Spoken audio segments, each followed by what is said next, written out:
Hello students. अब हम बात करेंगे कार्बन के कंपाउंड्स की, कार्बन एंड सिलिकॉन के कंपाउंड्स की। कार्बन के कंपाउंड्स में सबसे पहला है हमारे पास में ऑक्साइड्स ऑफ कार्बन में कार्बन मोनोऑक्साइड। इसका प्रिपरेशन हम कार्बन और ऑक्सीजन के रिएक्शन से कर सकते हैं, जिसमें लिमिटेड सप्लाई ऑफ कार्बन हमें ऑक्सीजन हमें प्रोवाइड करना पड़ता है, क्योंकि यदि आपने लिमिटेड नहीं करा तो ये कार्बन डाइऑक्साइड में कन्वर्ट हो जाएगा। That's why you have to provide limited quantity of oxygen to the carbon, then carbon monoxide will be form। उसके अलावा यदि आपको प्योर फॉर्म में आपको चाहिए तो डिहाइड्रेशन करना पड़ता है फॉर्मिक एसिड का। It is the formic acid HCOOH। पता है ना आपको, ये चींटियों में प्रेजेंट होता है फॉर्मिक एसिड, इसीलिए तो चींटी काटती है ना, तब हमें जलन करता है क्योंकि वहां पर फॉर्मिक एसिड प्रेजेंट होता है। तो इस तरीके से यदि हमने इसको H2SO4 डाल करके ट्रीट करवाया तो इसका डिहाइड्रेशन होगा, H2O अलग निकलेगा, लेकिन कार्बन मोनोऑक्साइड गैस वहां पर निकल जाएगी। इसके अलावा यदि कमर्शियल प्रिपरेशन हमें इसका करना है तो हम क्या करते हैं, कार्बन और वाटर वेपर की रिएक्शन करवाते हैं। इससे वाटर गैस फॉर्मेशन होती है CO प्लस H2। इस तरीके से यहाँ पर ये जो कार्बन मोनोऑक्साइड और हाइड्रोजन का मिक्सचर है, इसको हम वाटर गैस या सिंथेसिस गैस भी बोलते हैं। और इसके अलावा when air is used instead of steam, यदि हम स्टीम यूज नहीं करके यदि एयर लें, एयर में क्या होगा, ऑक्सीजन होगा और नाइट्रोजन होगा। तो इस तरीके से यदि हम लें तो CO plus N2 producer gas formation हो जाती है। तो इस तरीके से भी फॉर्मेशन कर सकते हैं हम कमर्शियल स्केल पर। Water gas and producer gas are very important industrial fuel है ये। Carbon monoxide in water gas और producer gas can undergo further combustion forming the carbon dioxide with the liberation of heat. तो इस तरीके से carbon dioxide preparation हो सकता है इनके थ्रू, क्योंकि बहुत सारी केमिकल्स को फॉर्मेशन करने में यूज होते हैं, इसीलिए इनको प्रोड्यूसर गैस या सिंथेसिस गैस भी हम बोलते हैं। इसके अलावा कार्बन मोनोऑक्साइड कलरलेस गैस है, ओडरलेस है, ऑलमोस्ट इनसॉल्युबल है पानी के अंदर, but it is very very powerful reducing agent है and reduces almost all the metal oxides other than those of the alkali and alkaline earth metals। मतलब alkaline earth metal, alkali metal, इनको छोड़ करके लगभग सभी मेटल्स को ये क्या करती हैं, रिड्यूस कर देती हैं।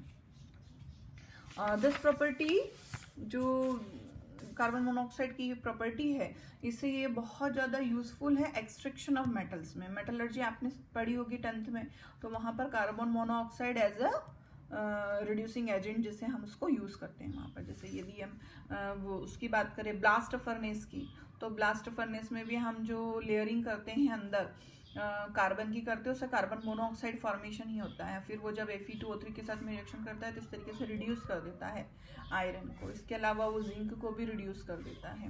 कार्बन मोनोऑक्साइड मॉलिक्यूल जो है, इसमें 1 सिग्मा बॉन्ड है और 2 पाई बॉन्ड्स हैं। ये देखिए यहाँ पर इस तरीके से इसमें 1 सिग्मा बॉन्ड और 2 पाई बॉन्ड्स है। Because of the presence of lone pair on the carbon atom, carbon monoxide molecule act as a donor and react with certain metals when heated to form the metal carbonyls। क्योंकि इसके पास में, carbon के पास में एक pair of electron है, उस वजह से ये एक डोनर एटम के जैसा बिहेव करता है कार्बन, और मेटल कार्बोनाइल्स बनाता है मेटल के साथ में मिलके। बहुत ज्यादा पॉइजनस गैस है बेटा, ये वाला बहुत इंपॉर्टेंट पैराग्राफ है ये, छोटी सी 4 लाइन का। The highly poisonous nature of carbon monoxide arises because of its ability to form a complex with the hemoglobin। क्योंकि ये हीमोग्लोबिन के साथ में स्टेबल कंपाउंड बना लेता है, उस वजह से ये बहुत ज़्यादा पॉइजनस होता है, which is about 300 times more stable than the oxygen hemoglobin complex। मतलब हीमोग्लोबिन के साथ ऑक्सीजन भी कॉम्प्लेक्स बनाता है, कार्बन मोनोऑक्साइड भी बनाता है, लेकिन कार्बन मोनोऑक्साइड का जो कंपाउंड बनता है, कॉम्प्लेक्स बनता है हीमोग्लोबिन के साथ में, वो इतना स्टेबल बनता है कि वो 300 गुना ज़्यादा स्टेबल है ऑक्सीजन के कॉम्प्लेक्स से। जो क्या करता है, haemoglobin in the red blood RBC जो होती हैं, जो ऑक्सीजन कैरी करने वाली थी, लेकिन अब वो कैरी नहीं कर पा रही क्योंकि उन्होंने किससे बॉन्ड बना लिया है, कार्बन मोनोऑक्साइड से। तो इस तरीके से अल्टीमेटली हमारी बॉडी में डीऑक्सी हीमोग्लोबिन बनता चला जाता है और अल्टीमेटली डेथ हो जाती है। तो इसलिए कार्बन मोनोऑक्साइड बहुत जहरीली गैस होती है। इसके अलावा हमारा सेकंड कंपाउंड है कार्बन डाइऑक्साइड, बहुत अच्छे से फेमिलियर है आप इससे। यदि हम कार्बन ऑक्सीजन की रिएक्शन करवाते हैं तो कार्बन डाइऑक्साइड बनता है। इसके अलावा मीथेन गैस के ऑक्सीजन से रिएक्शन कराते हैं तो भी बनता है, ये तो हमने फर्स्ट चैप्टर में पढ़ी हुई भी है रिएक्शन। इसके अलावा लेबोरेटरी में यदि हमें बनाना है इसको, तो हम कोई सा भी कार्बोनेट ले लें मेटल का, उसको जब हम एसिड से ट्रीट करवाते हैं तो इस तरीके से कार्बन डाइऑक्साइड गैस निकलती है। आपने प्रैक्टिकल में पढ़ा ही होगा कि जब हम ओपी लेते हैं, ओरिजिनल पाउडर, जब उसमें डाइल्यूट H2SO4 या डाइल्यूट HCl डाला तो इफरवेसेंस ऑब्टेन होती है ना, तो वो इफरवेसेंस CO2 ही होती है।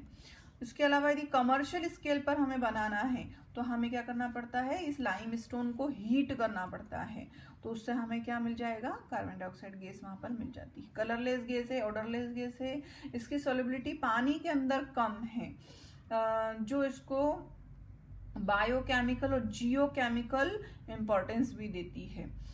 With water it forms the carbonic acid. पता है आपको, सोडा वाटर देखा होगा आपने, तो वो सोडा वाटर क्या होता है, पानी के अंदर कार्बन डाइऑक्साइड गैस को हायर प्रेशर पे डिसॉल्व करते हैं, उससे क्या बनता है, उसके अंदर कार्बनिक एसिड बनता है, जो कैसा होता है, एक वीक डाइबेसिक एसिड होता है। तो इस तरीके से ये फॉर्मेशन करता है। बाकी तो ये सारी रिएक्शन कोई इतनी इम्पोर्टेंट नहीं है, आप नहीं भी करेंगे प्रिपेयर इसको तो चलेगा। उसके अलावा कार्बन डाइऑक्साइड एयर में भी प्रेजेंट होता है, और इसका बहुत बहुत ज़्यादा जो इम्पोर्टेंट इसका रोल है वो है एक तो फोटोसिंथेसिस में, क्योंकि कार्बन डाइऑक्साइड वाटर के साथ में मिल के क्लोरोफिल के अंदर लाइट की प्रेजेंस में क्या करती है, ग्लूकोज का प्रिपरेशन करती है इस तरीके से।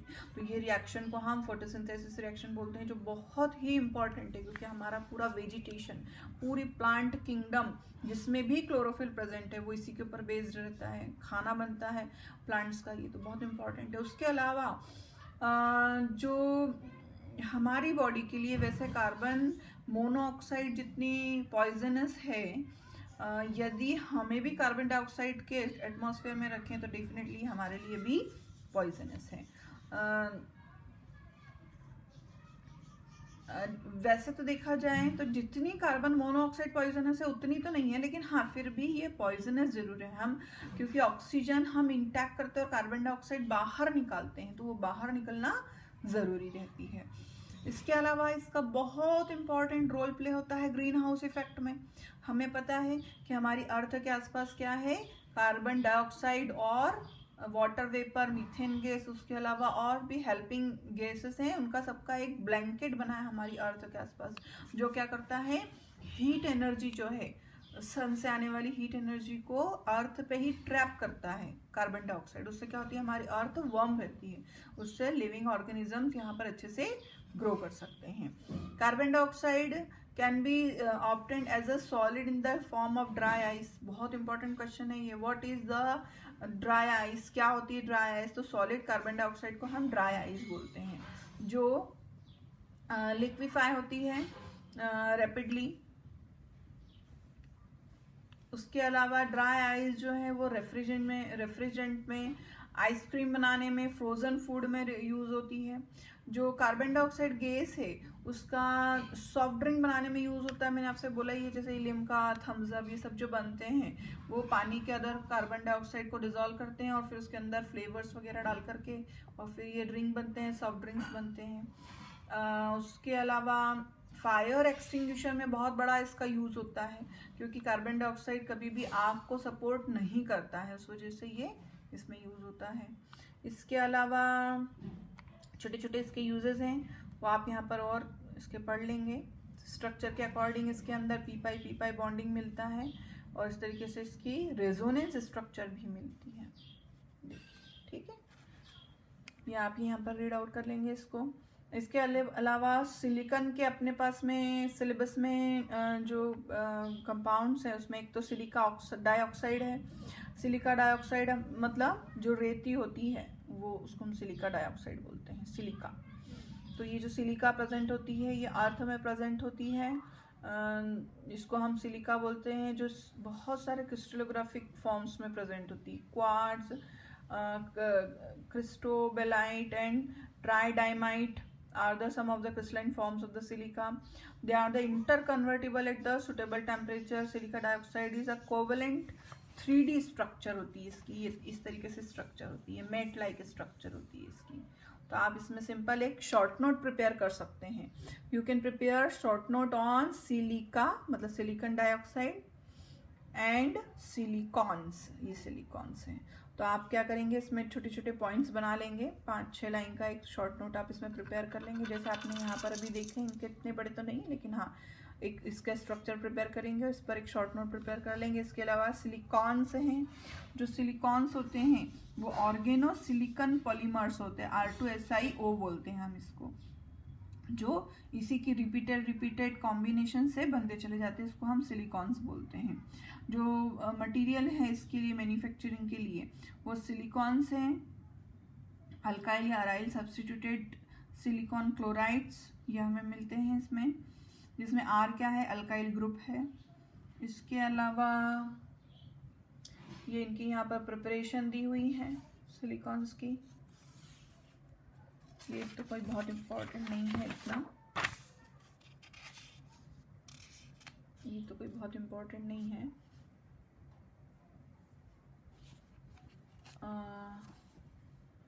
व्हाट आर सिलिकॉन्स, आप चाहें तो वो वाला टॉपिक जो अभी मैंने पढ़ा है आपको सिलिकॉन्स वाला, या आप टॉपिक चाहें तो उसको छोड़ दें और ये क्वेश्चन प्रिपेयर कर लें. What are silicon. तो simple silicones consist of this type of n number of units in which alkyl or phenyl groups occupy the remaining bonding positions on each silicon. They are hydrophobic and water repellent in nature. तो आप ये question prepare कर लें उतना पूरा prepare करने की बजाय. इसके बाद में है सिलिकेट्स और जियोलाइट्स. तो सिलिकेट्स एक्चुअली क्या होते हैं, ये जो सिलिकेट्स होते हैं नेचर में प्रेजेंट होती हैं, जिनके एग्जाम्पल है feldspar, zeolite, mica, asbestos. Asbestos की चादरें बनती है ना, पता है आपको, ये कंस्ट्रक्शन में यूज होती हैं. इसका जो सिलिकेट्स होते हैं उसके स्ट्रक्चर इस टाइप की होती है, सिलिका, और उसके ये 4 ऑक्साइड होते हैं, SiO4 4 नेगेटिव इनको बोलते हैं हम. इनके बीच में टेट्राहाइड्रॉन की स्ट्रक्चर होती है. Silicates either the discrete unit is present for the number of such units are joined together via 1 2 3 4 carbon oxygen atom of silicates.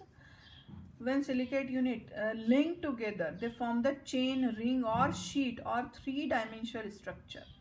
जब ये एक दूसरे के साथ जुड़ते चले जाते हैं तो शीट जैसे स्ट्रक्चर बना लेते हैं. इस पर बेस्ड भी आप इसी टाइप से, मतलब what are silicon, what are silicates और व्हाट आर जियोलाइट्स, ऐसा 3 क्वेश्चन बनाइए. एक का आंसर यहाँ पर लिखा हुआ ही है. सिलिकेट्स क्या होते हैं ये यहाँ पर पैराग्राफ दिया है, इसमें से आप इतना ही पढ़ा, 3 से 4 लाइन का एक छोटा सा शॉर्ट नोट यहाँ से आप बना लेंगे, जो भी आपको इजी पॉइंट लगता है इसके अंदर स्ट्रक्चर बना लेंगे. और जियोलाइट्स क्या होते हैं ये हमने उसमें भी पढ़ा हुआ है, किसमें, हाइड्रोजन वाले चैप्टर में, जहाँ पर हमने वाटर, हार्डनेस ऑफ वाटर को रिमूव करने के लिए जो आयन एक्सचेंज मेथड उस देखी थी, उसमें हमने बोला था कि जियोलाइट्स जो होते हैं उसमें यूज होते हैं वहाँ पर. तो ये जियोलाइट्स होते हैं जो कैटलिस्ट जैसे भी यूज होते हैं. इसमें 3-डायमेंशनल स्ट्रक्चर रहती है सिलिका डाइऑक्साइड की. एल्यूमिनियम यहाँ पर रिप्लेस करता है सिलिकॉन को, और सिलिका डाइऑक्साइड के साथ में मिल करके वो एल्यूमिनो सिलिकेट बनाता है वो इस तरीके से. और इसके अंदर इनका जो यूज़ है वो कैटलिस्ट जैसा यूज़ होता है. पेट्रोकेमिकल इंडस्ट्री में यूज़ होता है, मतलब क्रैकिंग ऑफ हाइड्रोकार्बन में, आइसोमराइजेशन में. उसके अलावा जियोलाइट का वहाँ भी यूज़ होता है, पॉलीथीन बनाने में भी यूज़ होता है ये. उसके अलावा ये जो है अल्कोहल को सीधे गैसोलीन में कन्वर्ट करने के लिए भी एज ए कैटलिस्ट यूज़ होता है ये. और ये आ गया यहाँ पर वही वाला point, hydrated zeolites used in ion exchanger in softening of hard water. तो इस तरीके से आप जियोलाइट पर भी छोटा सा शॉर्ट नोट प्रिपेयर कर लेंगे और ये आपका चैप्टर यहाँ पर खत्म हुआ है.